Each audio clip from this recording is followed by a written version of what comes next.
Nah, kita mulai sesi wawancara kali ini ya. Sebelumnya kita salam dulu. Ya. Assalamualaikum warahmatullahi wabarakatuh. Selamat sore Mbak Umi. Selamat sore teman-teman. Ya, selamat sore juga. Kenalkan, aku berdua sebagai MC dalam sesi podcast ini. Nama aku Sekar. Nama aku Irfan. Nah, selamat datang dalam podcast Insinyur Slamet Belatanata yang akan membahas tentang perkuliahan dan bertahan dalam jurusan teknik sipil yang kata orang-orang itu jurusan ini susah banget. Nah, dengar-dengar nih, Mbak Umi pernah memenangkan beberapa lomba yang keren-keren nih, Kak. Iya, Pan, bener banget. Aku juga udah baca CV-nya Mbak Umi, dan Mbak Umi itu udah menangin beberapa lomba, juga ikut organisasi, serta punya banyak pengalaman gitu. Nah, sebelumnya kami ada pertanyaan pembuka buat Mbak Umi. Apa sih Mbak alasan Mbak Umi memilih masuk di jurusan teknik sipil Undip, Mbak? Aku mulai ya. Assalamualaikum warahmatullahi wabarakatuh. Waalaikumsalam. Waalaikumsalam warahmatullahi wabarakatuh. Jawab, aku boleh kenalan dulu nggak sama teman-teman 2021 persatu? Iya, Mbak. Oh, boleh Mbak. banget, Mbak. Jurusan, iya. Kan ada yang dari IUP juga nih. Iya. Iya, Mbak. Bisa kenalin juga nama, asal, dan jurusannya. Yang pertama nama saya Irfan Ari Dardian. Saya kelas reguler teknik sipil Undip 2020. Asalnya? Asal dari Semarang. Oh iya. Kalau saya Sekar Maharani, Mbak, asalnya dari Pemalang, saya dari kelas IUP. Budi dari kelas reguler, asalnya dari Purbalingga.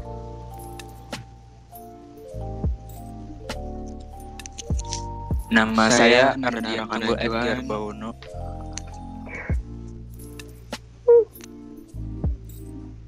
Silakan Gar duluan. Baik. Nama saya Ardian Tunggul Edgar Bauno dari kelas reguler, asalnya dari Jakarta. Nama saya Nanda Naraka Najwan, saya dari Jakarta, saya dari kelas reguler C. Perkenalkan, nama saya Muhammad Minata Arja dari kelas reguler C, asal Rembang. Perkenalkan, nama saya Iksanuddin Ginting dari kelas reguler A, asal Munte, Sumatera Utara. Perkenalkan, nama saya Ariska Dwi Sertamanda dari kelas reguler A, asalnya dari Semarang. Perkenalkan, nama saya Nada Wahida Putri Ayu Indras dari kelas reguler B, saya asalnya dari Solo. Perkenalkan, nama saya Mesana Lepardani, saya dari kelas reguler B, asal saya dari Makassar, Sulawesi Selatan. Ya, udah perkenalan semua ya? Sudah, Mbak. Terima kasih teman-teman yang udah pada kenalan. Saya pribadi ngucapin selamat datang ke kampus Teknik Sipil di angkatan 2020. Tadi teman-teman nanya alasan masuk Teknik Sipil Undip. Saya yakin teman-teman di sini rata-rata dari jurusan IPA semua ya? Atau ada yang dari IPS waktu SMA? IPA, Mbak. IPA semua, Mbak. Iya, Mbak. Dari IPA, Mbak. Iya, rata-rata. IPA, Mbak. Kalau dulu di SMA saya, rata-rata kalau anak IPA dan bagus di akademiknya, itu tuh pengennya tuh masuk jurusan yang paling bagus di kampus, yaitu kedokteran. Nah, saya tuh pengen masuk jurusan yang bagus, tapi tuh kalau kedokteran tuh kan udah mainstream kan untuk anak-anak pinter. Nah, jadi saya mencoba untuk jurusan bagus, tapi tuh nggak mainstream. Dan kebetulan kakak saya itu juga teknik sipil. Udah akhirnya saya di brainwash sama dia, dan terjerumuslah ke teknik sipil. Gitu. Waktu awal masuk itu, waktu jadi maba, semester 1-2, saya juga nggak passionate sama teknik sipil. Kayak merasa salah jurusan, dan baru mulai merasa suka dengan jurusan ini setelah saya semester 3. Gitu. Oh ya, mau ngingetin aja ke teman-teman, nanti kita di sini sharing aja ya. Jadi kayak jangan cuma nanya dari saya, tapi kalau misal teman-teman punya asumsi, punya pendapat, teman-teman boleh sharing juga. Oke, Mbak. Mungkin kalau teman-teman mau sharing juga latar belakang kenapa di teknik sipil juga boleh. Saya dulu ya, Mbak. Iya. Kalau saya alasan masuk sipil sih, saya lihat mau ngikutin ayah saya. Ayah saya sebagai kontraktor, Mbak. Jadi kayak tertarik aja melihat ayah saya kerja gitu, Mbak. Oh, ya. Berarti memang kesadaran dari diri sendiri ya? Iya, itu bagus sih.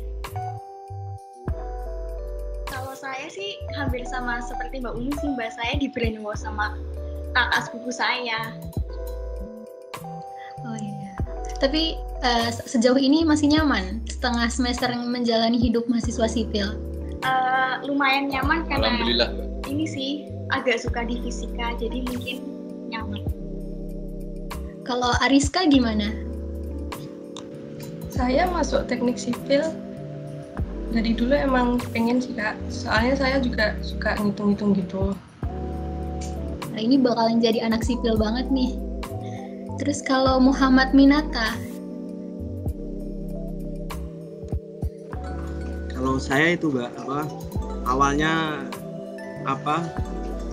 sama kayak Mbak Umi gitu, tapi dari kakak saya. Tapi kakak saya nggak dari jurusan teknik sipilnya.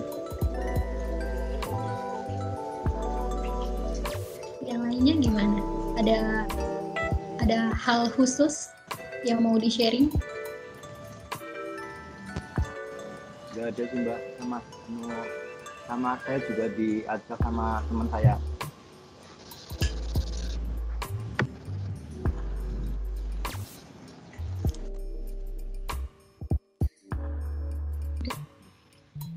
Kalau pertanyaan dari saya sih, kenapa Mbak Umi masuk sipil itu pasti ada pekerjaan yang Mbak Umi impikan dong. Kira-kira pekerjaan di bidang teknik sipil apa sih yang Mbak Umi pengen dapat gitu? Sebenarnya waktu awal itu kayak belum ada gambaran tentang teknik sipil tuh apa, nanti kedepannya bakal gimana, bakal jadi apa, itu nggak ada. Awalnya itu cuma karena terbrainwash, terus ya udah harus mengikuti alur. Tapi seiring berjalannya waktu, saya tuh ngerasa kayak, oh iya ya, saya pergi ke suatu tempat, misal saya jalan-jalan nih dari Lampung, kan saya dari Lampung ke Semarang, itu tuh ada jalan tol, dan ini tuh nanti yang bangun tuh saya, terus nanti di jalan-jalan tuh banyak gedung-gedung, nah itu nanti yang bangun tuh juga saya, terus ada bangunan-bangunan air dan bangunan infrastruktur lain, itu yang bangun tuh juga kita. Nah, jadi dari situ saya mulai mencintai jurusan saya. Terus pertanyaannya tadi, harapannya kedepannya mau jadi apa gitu ya? Iya Mbak. Pengennya ya yang sealur sama jurusan ya. Tapi menurut saya kalau misal teman-teman memang gimana ya, nggak harus memaksakan diri di jurusan ini, karena masih banyak jalan sukses, banyak orang sipil di luar sana yang setelah lulus tuh nggak mesti jadi kontraktor, konsultan ataupun yang lainnya. Teman-teman bisa jadi pengusaha, bisa jadi YouTuber di bidang teknik sipil dan lain-lain. Gitu.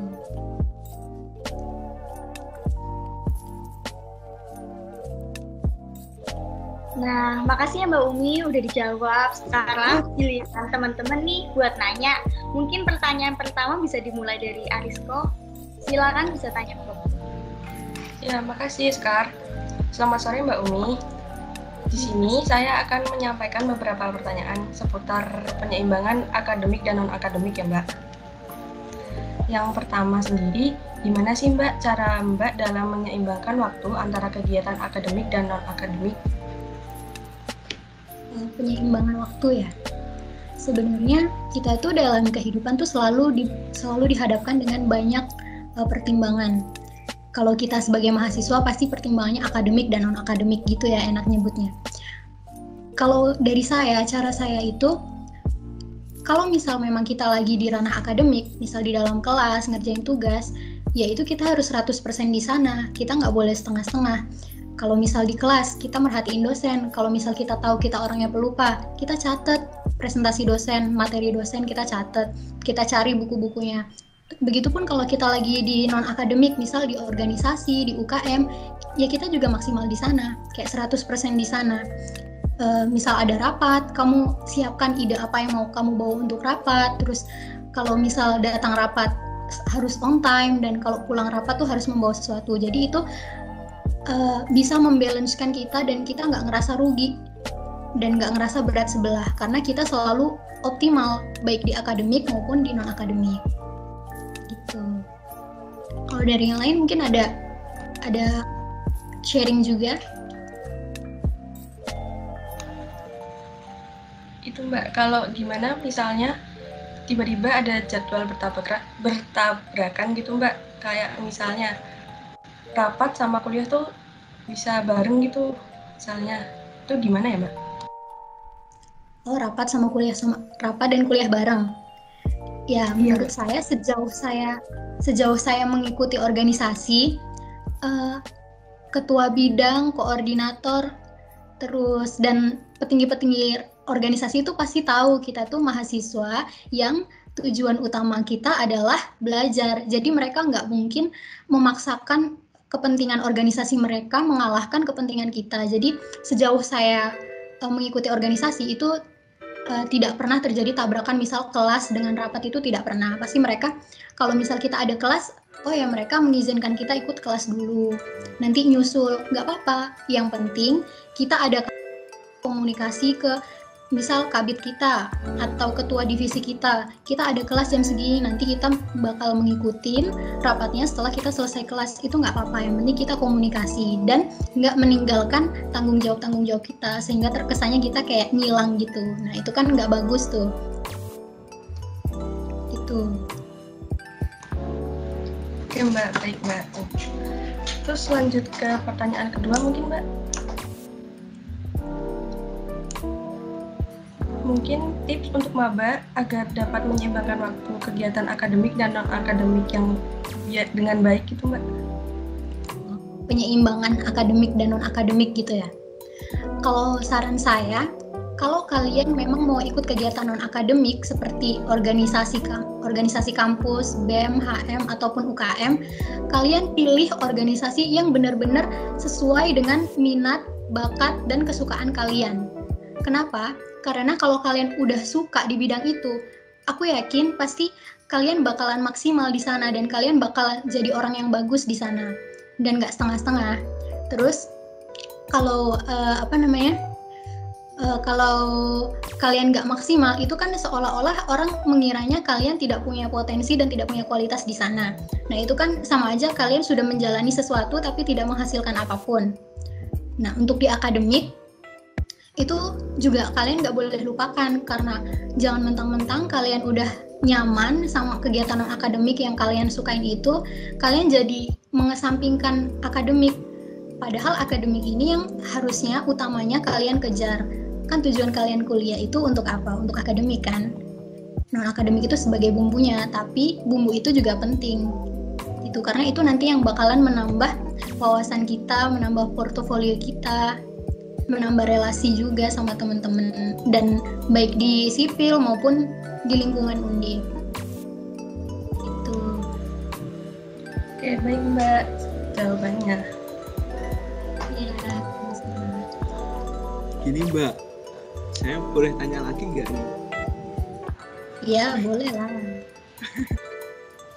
Ini Mbak, mau menanggapi yang tadi. Kalau Mbak sendiri tuh pernah kejadian trial error nggak Mbak? Seumpama terjun ke sebuah forum itu tapi nggak cocok sama Mbak Umi sendiri. Nah itu gimana Mbak? Cara Mbak mengatasinya itu gimana? Kalau pernah? Kalau saya pribadi, pengalaman pribadi nih nanyanya. Kalau pengalaman pribadi sih, saya belum pernah sejauh ini saya ngikutin yang memang dari awal tuh saya suka. Saya di BEM itu di Ristek, di HM tuh juga di Ristek. Kenapa saya milih dua-duanya Ristek? Menurut saya passion di research, makanya saya milih di Ristek. Dan di Ristek saya yakin saya bisa berkembang bersama orang-orangnya. Walaupun bidangnya sama, tapi saya percaya bahwa orang yang berbeda itu akan memberikan pengalaman yang berbeda. Gitu. Jadi sejauh ini saya belum nemu organisasi yang nggak passionate. Kalau pertanyaan dari saya, kan Mbak Umi udah tahu nih Mbak Umi itu suka di bagian apa. Tapi menurut saya ada beberapa nih Mbak maba-maba yang kadang tuh masih belum tahu mereka tuh punya passion apa, di bidang apa, dan sukanya itu di mana sih. Menurut Mbak Umi gimana sih caranya kita nyari passion dan apa yang kita suka gitu Mbak? Caranya yang pertama dan paling utama itu adalah cari tahu. Kalau kalian nggak pernah nyari tahu, kalian nggak akan tahu. Pertama, kalau misal kalian udah mencoba mencari tahu tapi nggak ketemu-temu nih, coba kalian tanya sama kakak kelas, sama mungkin kakak sendiri yang udah kuliah, atau sama siapa aja deh yang sekiranya kalian rasa dia mempunyai kapabilitas di sana. Kalian tanya, aku gini, minat aku di sini, kira-kira aku cocoknya ikut organisasi apa ya, aku ikut kegiatan apa ya yang bisa mengembangkan diri aku menjadi lebih baik lagi, kayak gitu. Tanya. Biasanya orang yang udah berpengalaman, mereka tuh bisa memberikan saran atau rekomendasi ke kalian.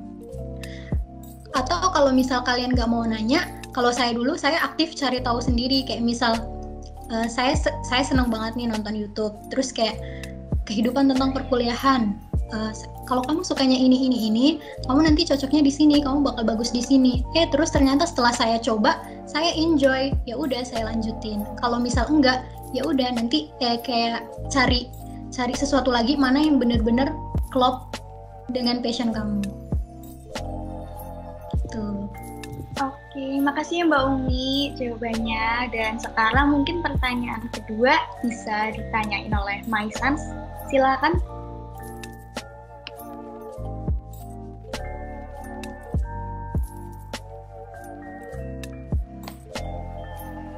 Baik, Mbak Umi, apakah Mbak pernah mengalami kesusahan dalam mengelola waktu ketika maba? Kayak kesulitan mengelola waktu gitu ya? Ya, Mbak, soalnya pengalaman saya jadi maba, saya jadi kadang gitu Mbak, sampai jam 3 kerja tugas. Iya, tentu sih ya, saya rasa hampir seluruh mahasiswa pasti pada awal maba itu merasakan kesulitan mengatur waktu. Kayak merasa waktu 24 jam ini kurang, karena tugas kita yang terlalu banyak. Sebenarnya bukan tugasnya yang terlalu banyak juga, tapi karena ini adalah masa transisi kita, dimana dulu kita SMA, pola belajarnya itu nggak seperti ini. Terus sekarang kuliah, tiba-tiba berubah seperti ini. Kalian ngerasa nggak? Ngerasa kayak gitu nggak? Nah, kalau saya ngerasanya dulu kayak gitu, kayak tiba-tiba semuanya berubah waktu kuliah secara tiba-tiba gitu. Nah, ketika kita dihadapkan pada 2 atau lebih pilihan yang menurut kita itu tuh sama-sama pentingnya, terus gimana cara kita memanage waktu dan event kita? Nah, itulah kenapa kita penting banget untuk tahu time management atau manajemen waktu. Gimana kita bisa ngatur jadwal kita supaya nggak kayak yang tadi Maisan katakan, kok saya nugas sampai tengah malam, kayak sampai nggak punya waktu tidur. Nah, mungkin kalau misal Maisan punya ilmunya, punya ngerti caranya gimana mengatur waktu, mungkin nggak akan mengerjakan tugas sampai selarut itu. Kalau pengalaman saya dulu, waktu maba semester 1-2 itu kan tugasnya belum terlalu banyak. Itu saya kebanyakan di nyantainya, karena saya ngerjain tugasnya nanti aja deh, kalau misal H-1 atau H-2, bahkan H- berapa jam deadline. Itu jadi kayak buru-buru gitu kan. Sebelum-sebelumnya jalan sama teman, nonton konser atau.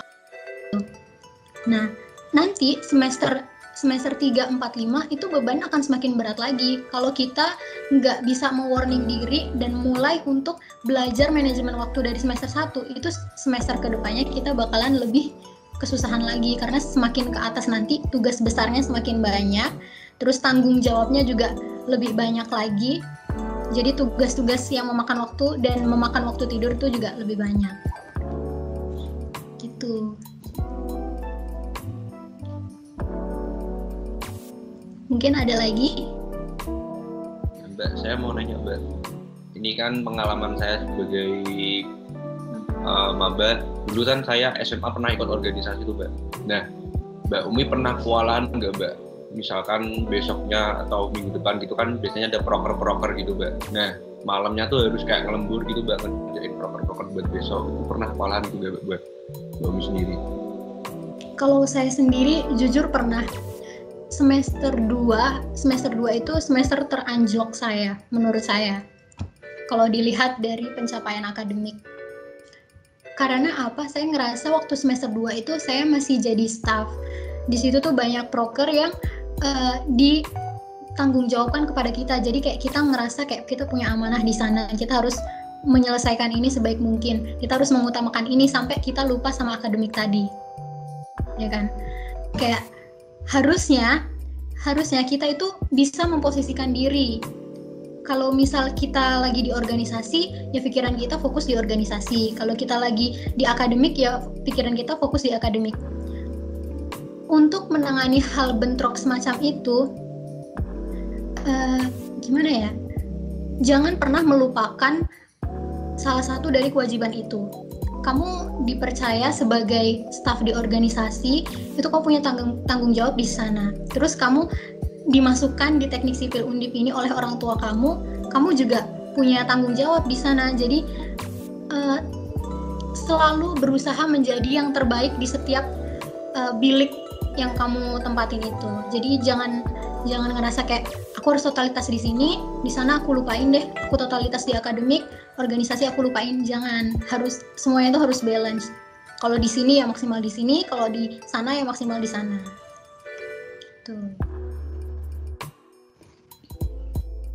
Ya, terima kasih Mbak atas jawabannya. Mungkin yang selanjutnya buat Edgar. Baik, Mbak, kan selama Mbak kuliah ini pasti Mbak sering mengikuti banyak organisasi ya. Nah, organisasi apa aja yang pernah Mbak ikuti dan juga mengapa Mbak mengikuti organisasi tersebut? Ya, mungkin beberapa teman yang udah baca CV tahu kalau saya dulu waktu maba itu daftar HM, daftar BEM, terus jadi beberapa panitia juga. Di HM dan di BEM, tadi kan saya udah sempat cerita, saya sama-sama ikut organisasi riset dan teknologi atau Ristek. Terus di kepanitiaan juga saya ikut di Civil Engineering Innovation Contest. Kenapa saya milih itu?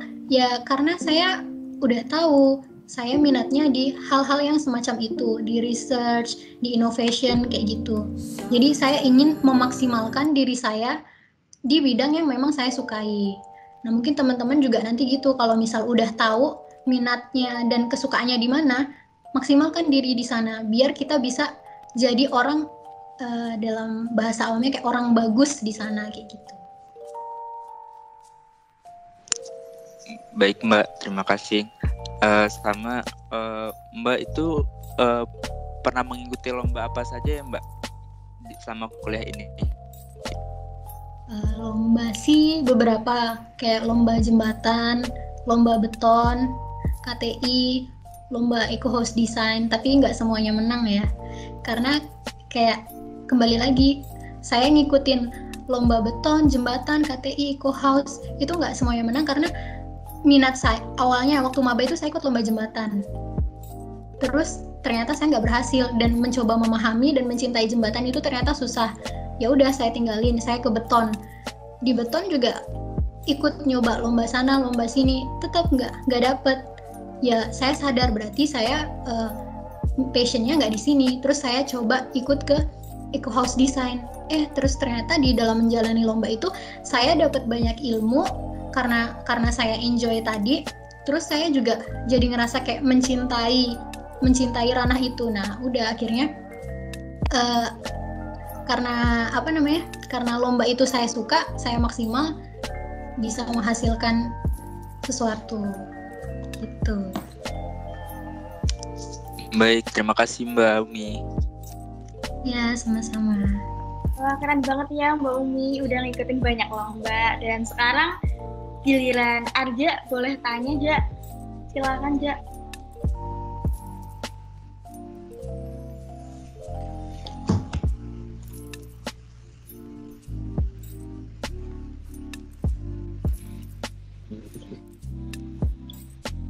Karena Arja ada masalah sama sinyal, jadi kita ke Iksan dulu ya. Mungkin Arja bisa tanya.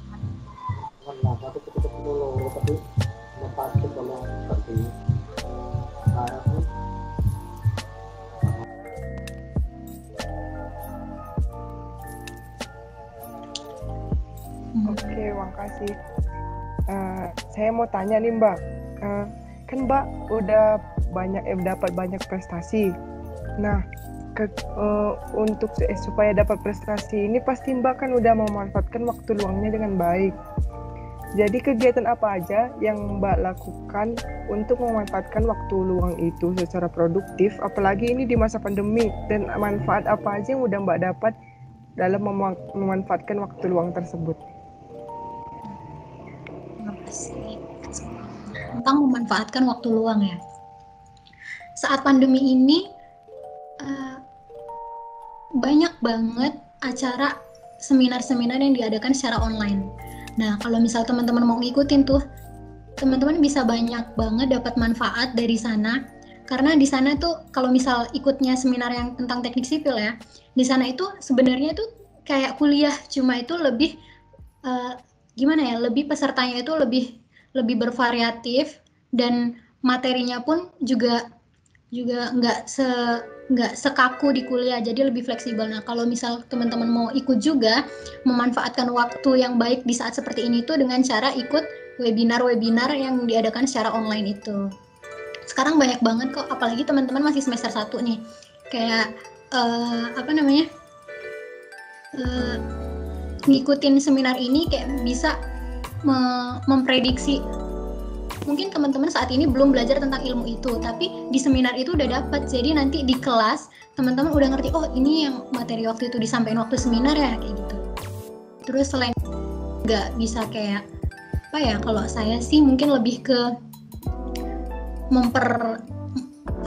menggeluti hobi. Kalau misal teman-teman hobinya main TikTok, ya TikTokan, berkarya yang bagus. Terus kalau misal hobinya nonton YouTube, ya jadikan sebuah tontonan itu tontonan yang memotivasi kita. Terus kalau misal hobinya memasak atau ngapain, ya udah lakuin aja hobi kalian, as long as itu bagus untuk kalian, kayak gitu.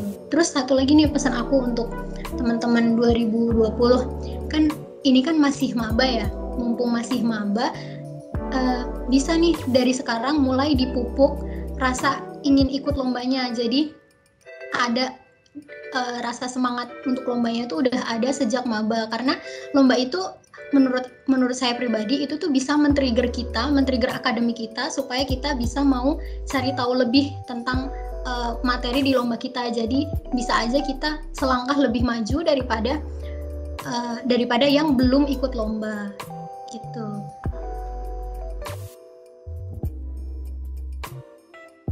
Ya mungkin gitu sih. Mau tanya lagi nih Mbak. Iya boleh.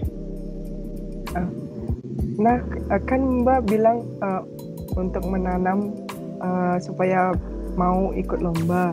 Gimana cara menanamkan di dalam diri kita untuk ayo ikut lomba gitu. Terus lomba apa aja yang Mbak usulkan untuk kami yang mau maba supaya di situ supaya dapat pengalaman lebih gitu Mbak? Mulai dari semuanya itu adalah mulai aja dulu. Jadi walaupun kalian belum tahu apa-apa, kalian mulai aja dulu. Kalau misalnya ada info lomba ini, aku pengen berkembang tapi aku nggak punya apa-apa, ya udah mulai aja dulu. Dengan adanya kalian mulai itu, nanti kalian bakalan ada dorongan tersendiri dari dalam diri untuk mencoba mampu mengikuti lomba itu sampai ya mungkin pertama nggak berhasil, it's okay, nggak apa-apa. Tapi seenggaknya kita bisa ambil pelajaran dari sana untuk kedepannya kita bisa ikut lomba lagi, dan dari pengalaman itu kita bisa menjadi lebih baik lagi di lomba selanjutnya gitu. Jadi kalau mau ikut lomba tuh jangan takut, aku nggak bisa di sini, aku nggak mau ikut, kayak gitu. Jangan, kita mulai aja dulu gitu. Kalau misal takut takut nanti gimana. Nah, teman-teman kan di sipil ini kan nggak cuma angkatan 2020 aja kan, ada angkatan 2019, 18, bahkan 17 mungkin kalau masih ada. Itu teman-teman bisa ajak mereka, Mas, Mbak, aku mau ikut lomba nih, tapi aku nggak ngerti apa-apa, aku pengen diajarin sambil aku belajar. Nah, itu pasti mereka bakalan terbuka banget gitu.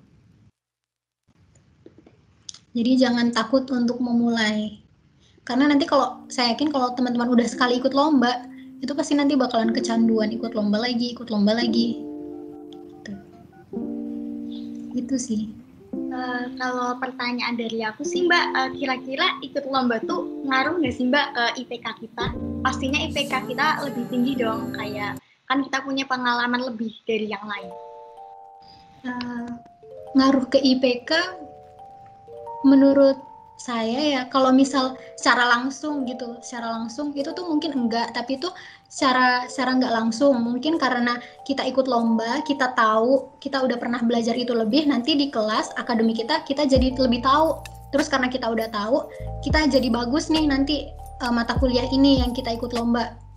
Nah itu bisa jadi, tapi kalau misal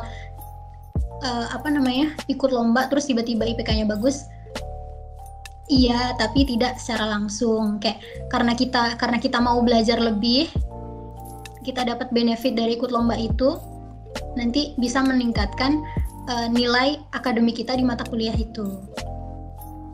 Gitu. Oke Mbak, makasih ya Mbak jawabannya. Ya mungkin pertanyaan selanjutnya bisa Arja mau nanya aja.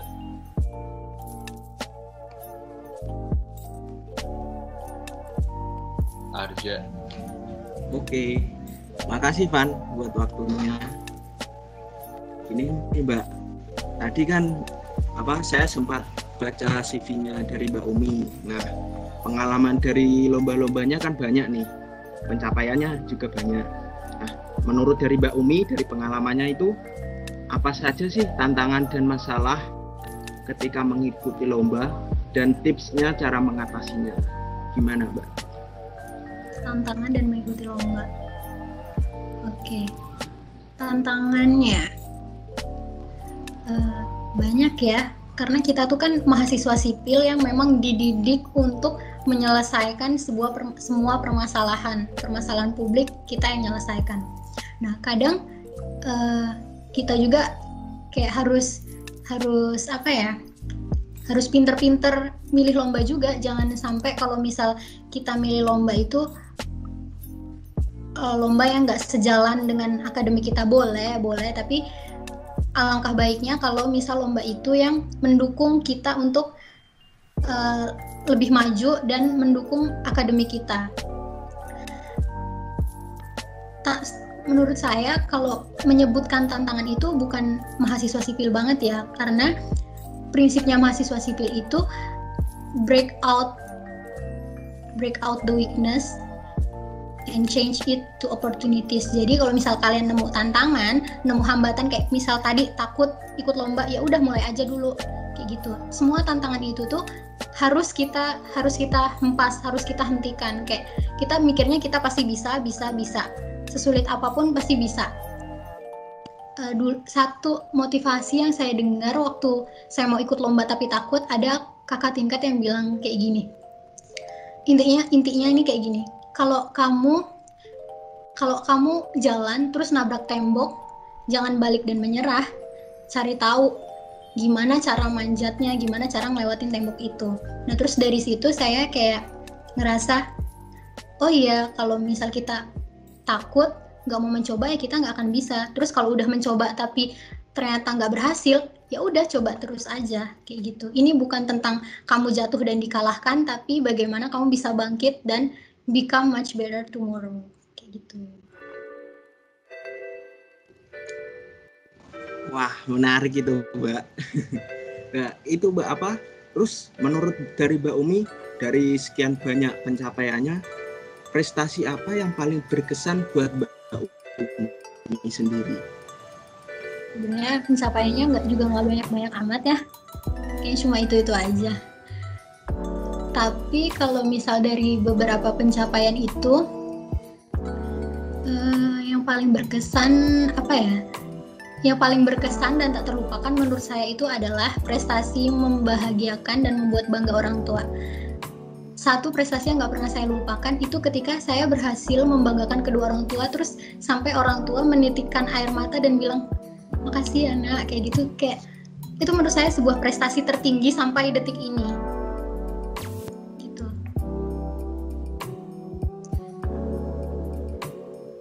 Oke Mbak, makasih ya jawabannya. Mungkin pertanyaan selanjutnya bisa Eksak Zaki yang menanyakan. Silahkan Eksak Zaki.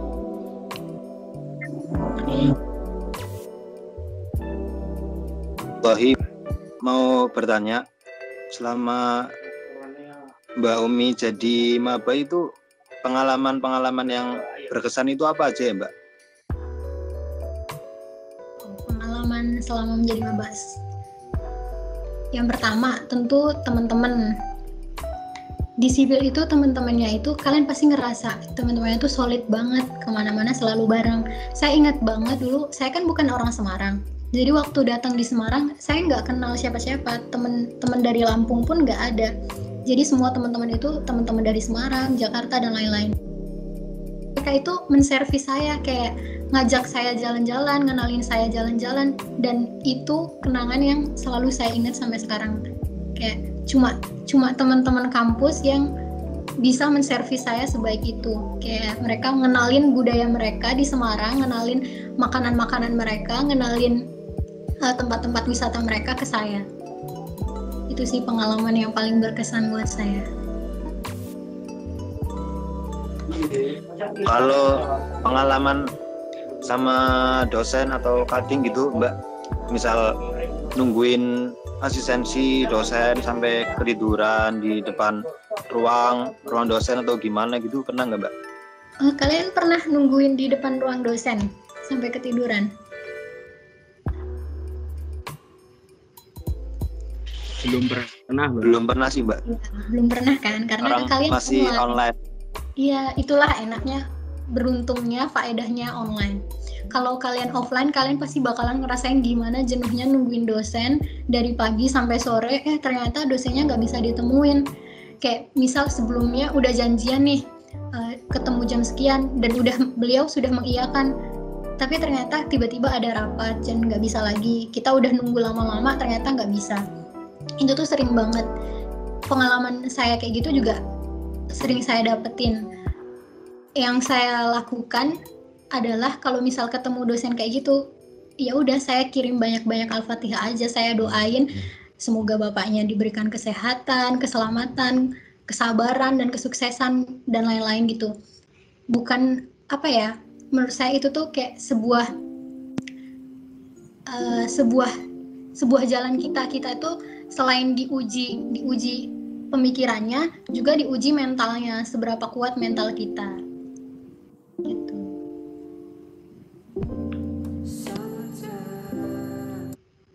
Dari yang lain ada satu lagi?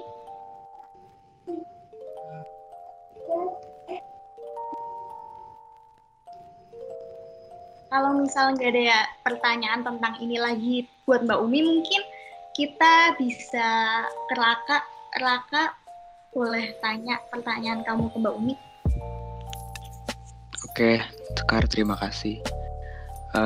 Mbak, saya ingin bertanya mengenai, kan zaman sekarang ini penyakit paling utama tuh insecure ya Mbak. Nah, ini tuh bagaimana cara Mbak bisa mengatasi keinsecurean Mbak, atau bagaimana cara Mbak mengapresiasi atau mencintai diri Mbak sendiri Mbak? Gimana cara menghilangkan insecure dan mengapresiasi diri sendiri? Iya Mbak. Oke. Sebenarnya di dunia ini itu yang menyebabkan insecure ini karena ada sebuah standar yang kita nggak tahu siapa itu yang sebenarnya menciptakan. Misal kamu insecure karena ngerasa kamu nggak pinter, atau kamu insecure karena kamu ngerasa nggak cantik, nggak ganteng. Sebenarnya yang menciptakan barrier cantik, pinter, ganteng dan lain-lain itu tuh kamu sendiri. Jadi kalau misal kamu nggak mau ngerasa insecure, ya udah kamu nggak usah kasih batasan itu, kamu pede aja, kamu enjoy aja. Oh, aku cukup cantik kok, aku cukup pintar kok, aku cukup berkemampuan di sini. Aku nggak mau ngerasa kayak dengan insecure itu menurut saya malah menjatuhkan diri sendiri, kayak menghina diri sendiri gitu. Nah itu. Dan gimana cara mengapresiasi diri sendiri? Kalau saya misal ada ujian, ada banyak tugas besar, cara saya mengapresiasi diri sendiri setelah ujian, saya udah berjanji sama diri saya sendiri, oke, diri aku nanti kalau misal udah selesai ujian, kita jalan-jalan yuk, kita beli skincare yuk, atau kita kumpul makan bareng sama teman-teman yuk, kayak gitu. Itu merupakan salah satu bentuk apresiasi sendiri. Atau mungkin juga kalau misal kadang saya sering banget nih ngelakuin kayak di depan kaca, Umi gila, kamu hebat banget ya, makasih ya kamu udah bekerja keras untuk hari ini, kamu luar biasa deh, aku suka sama kamu, kayak gitu. Nggak apa-apa, itu namanya self love. Dan menurut saya selama saya melakukan itu tuh it works gitu di dalam hidup saya, kayak bisa menimbulkan energi positif yang menambah saya semakin bersyukur gitu. Kembali lagi, jangan pernah membandingkan diri sama orang lain. Oh gitu Mbak. Ada untungnya. Oke, nah terus Mbak di pas lomba gitu Mbak, apakah Mbak pernah merasa insecure sama lawan Mbak apa gimana gitu Mbak? Iya, itu pasti semua orang pernah ngerasa kayak gitu. Misal kelihatan penampilannya, gila ini kayaknya kelompok ini bagus deh nanti. Gila ini dari ITB, nanti pasti gini. Aduh, jangan sekali. Kalau misal kalian dalam posisi lomba, buang pikiran itu, karena justru pikiran kalian sendiri yang akan menjatuhkan diri kalian sendiri. Ketika kalian dalam lomba, apalagi nanti presentasi, terus yang membutuhkan semangat lebih atau membutuhkan energi positif lebih, tolong jangan jatuhkan diri kalian sendiri. Diri kalian itu harusnya mensupport kalian, bukan malah menjatuhkan diri kalian. Jadi kalau misal ada kayak gitu, jangan biarkan diri kalian itu menjatuhkan diri kalian. Diri kalian menjatuhkan diri kalian, ya. Gitu. Oke, mantap Mbak. Nah terus nih Mbak, posisi apa yang Mbak itu mikir Mbak itu bisa bahagia dan berguna untuk masyarakat sekitar Mbak, atau orang lain?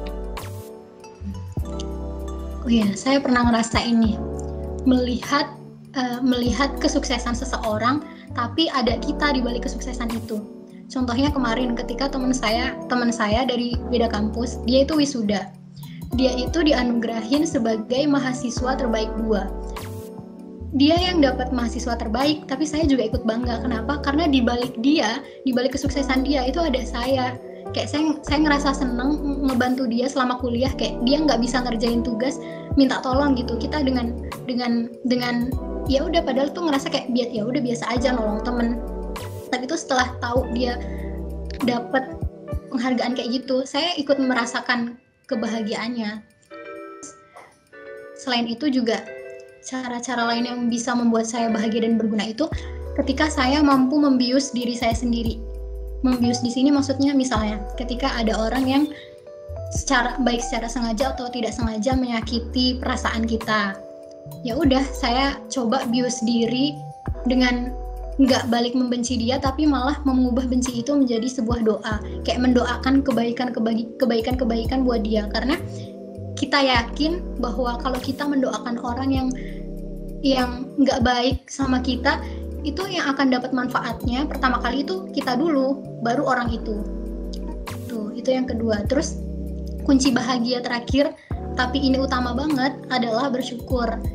Mau setinggi apapun pencapaian kalian, sebanyak apapun nikmat yang kalian dapat, kalau kalian tidak mampu melihat sesuatu dengan kacamata syukur, atau kalian tidak mampu bersyukur, itu kalian tidak akan pernah merasa cukup dan bahagia. Wah, keren banget ya teman-teman. Ya udah, terima kasih Mbak. Saya kembalikan ke Irfan dan Sekar lagi ya Mbak. Terima kasih. Ya berarti intinya lebih baik bersyukur daripada insecure ya Mbak ya? Ya, betul sekali. Kan kita nyuruh jangan insecure. Ya, benar tuh. Ubah insecure jadi bersyukur. Nah, pertanyaan terakhir ini dari Nada nih. Nada silakan bisa tanyain pertanyaan kamu buat Mbak Umi. Oke, makasih Sarah. Nah, dari banyak pertanyaan yang berbobot dari teman-teman, aku mau nanya nih Mbak Umi. Kan ini kan ada suasana-suasana LKM NPD nih ya Mbak. Nah, kira-kira tuh harapan Mbak Umi buat peserta-peserta LKKMD itu apa ya Mbak? Oh, harapannya untuk peserta LKM MPD. Harapannya yang pertama, ini kan merupakan sebuah lingkungan baru buat kalian. Harapannya kalian bisa coba beradaptasi dengan mata kuliahnya, dengan dosennya, dengan kakak-kakak tingkatnya. Jadilah, kembali lagi seperti yang saya bilang tadi, jadilah versi terbaik kalian ketika kalian bertemu dengan apapun dan bertemu dengan siapapun. Kalau kalian bertemu dengan dosen, jadilah versi terbaik diri kalian. Kalau kalian bertemu dengan kakak tingkat juga begitu. Kalau kalian bertemu dengan pelajaran juga begitu. Maksimalkan diri kalian ketika bertemu di posisi itu. Terus selain itu juga kayak di kampus ini selain akademik, kalian juga bisa mengembangkan potensi diri kalian. Cari sebanyak-banyaknya manfaat yang ingin kalian dapatkan selagi kalian masih punya fasilitas di kampus ini. Terus selain itu, intinya kalau ada segala sesuatu apapun, lakukan dengan penuh semangat dan kesungguhan. Saya pernah dengar dari kata Habibie itu, beliau bilang, apabila kamu sudah menekuni suatu bidang, jadilah orang yang konsisten. Karena konsisten itu adalah kunci atau keberhasilan yang sesungguhnya. Jadi kalau misal sekarang teman-teman udah masuk di teknik sipil, konsistenlah di teknik sipil, tekunilah dan jadilah yang terbaik di sana. Oke, jadi kan tadi Mbak Umi udah nyebutin nih ya harapan-harapannya buat teman-teman KKN MPD itu apa. Nah, terus sarannya buat teman-teman itu apa sih Mbak? Dari Mbak Umi itu sendiri. Sarannya, sebagai mahasiswa sipil yang nantinya akan menjadi orang sipil, maksudnya orang yang melayani publik gitu ya. Jangan pernah merasa diri kalian itu eksklusif. Jadilah diri kalian sebagai orang yang inklusif, orang yang mau bergabung dengan siapapun, fleksibel, nggak memandang dia siapa, dia punya apa, dia bakal memberi apa, nggak usah memandang kayak gitu. Jadilah orang yang fleksibel dan tidak kaku. Karena kalau misal kita eksklusif, justru bukan kita yang akan menang sendiri, kita yang bakalan ketinggalan.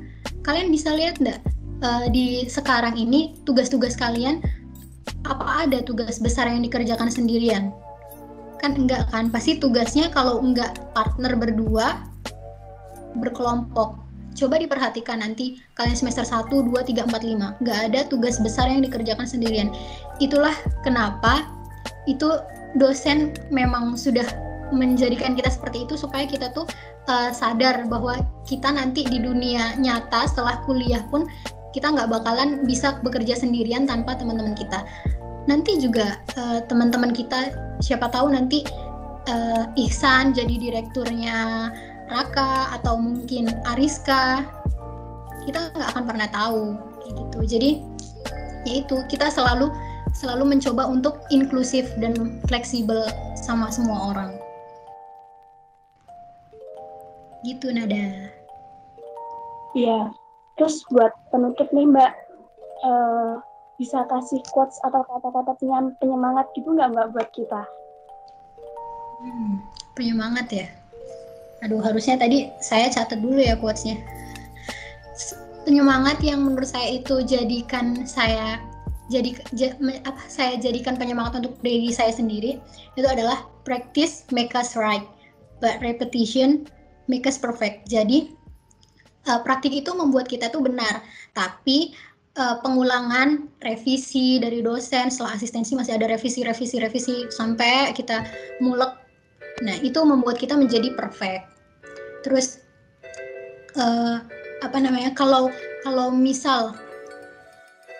kalau misal kita bermimpi itu gimana ya? Kita jangan pernah takut untuk bermimpi karena kata-katanya gini. Ingat terus dengan mimpimu di masa depan. Kalau impianmu tidak bisa membuat kamu takut dan ingin berusaha lebih, mungkin impian kamu kurang besar. Dan kalau impianmu belum tercapai, jangan pernah merubah impian kamu, tapi ubahlah strategi kamu. Gitu. Terus buat tadi teman-teman yang kayak takut ikut lomba, ya don't give up. Beginning is always be the hardest. Permulaan itu selalu menjadi yang tersulit. Kayak Tokopedia itu loh, mulai aja dulu.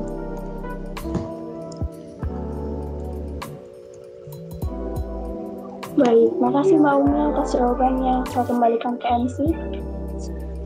Ya, wah, udah kerasa banget ya pertanyaan kita yang udah kita siapin, udah dijawab semua oleh Mbak Umi. Kami dari kelompok Insinyur Selamat Bratanata berterima kasih banget sama Mbak Umi yang udah mau nyempatin waktu buat sesi podcast ini yang bakal berguna banget buat kita ke depannya. Selamat sore Mbak Umi. Wassalamualaikum warahmatullahi wabarakatuh. Waalaikumsalam warahmatullahi wabarakatuh. Makasih Mbak Umi. Terima kasih Mbak Umi. Terima kasih Mbak Umi. Terima kasih Mbak Umi. Terima kasih Mbak Umi. Terima kasih Mbak Umi. Iya, terima kasih kembali. Oh ya, teman-teman mohon maaf juga apabila tadi ada kesalahan atau kata-kata yang kurang enak di hati. Yang buruk jangan ditiru, yang baik silahkan diambil. Kalau misal teman-teman punya sesuatu yang lebih baik, teman-teman pegang yang baik, tapi jangan pernah ikutin yang buruk. Dari kami juga minta maaf kalau misalnya ada kesalahan kata ataupun perbuatan. Terima kasih ya Mbak Umi sekali lagi. Semangat ya. Selamat belajar dan selamat berproses di kampus Teknik Sipil. Amin. Mungkin boleh udah waktunya buat sholat maghrib, yang ingin sholat boleh juga apa-apa. Ya, saya live dulu ya. Assalamualaikum. Terima kasih. Dadah Mbak Umi. Waalaikumsalam. Waalaikumsalam. Waalaikumsalam warahmatullahi wabarakatuh.